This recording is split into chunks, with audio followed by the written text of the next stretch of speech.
Class 10th में जब भी ये क्वेश्चन आता है बच्चों की बैंड बजा देता है। बोर्ड्स के लिए इतना इंपॉर्टेंट क्वेश्चन है, वॉल्यूम सरफेस एरिया क्वेश्चन है, आपको आना ही आना चाहिए। तो यहां पर आप देखो क्या लिखा है, a cubical block of size 7 centimetre is surrounded by a hemisphere, what is the greatest diameter it can have. तो आपके पास एक क्यूब है और इसके ऊपर एक हेमिस्फीयर है, तो बताओ इसकी ग्रेटेस्ट डायमीटर क्या हो सकती है।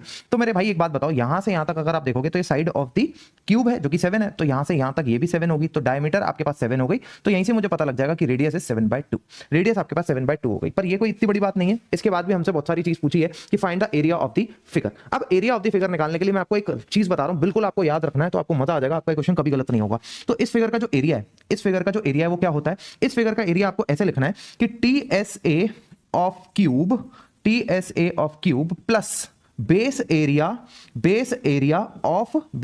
Of hemisphere. बस अगर आप इतनी चीज याद रख लोगे तो आपका काम हो गया। तो TSA of cube, what is TSA of cube, आपको पता है 6 इंटू साइड का स्क्वायर है ना भाई। और base area of hemisphere, hemisphere का बेस एक सर्कल होता है, तो ये क्या होगा मेरे भाई, पाई आर का स्क्वायर। ठीक है, अब इसे सॉल्व करते हैं। 6 into side of the cube is 7, तो ये बनेगा 7 into 7 plus pi 22/7 R square. भैया आर कितनी है, 7/2, तो 7/2 इंटू 7/2।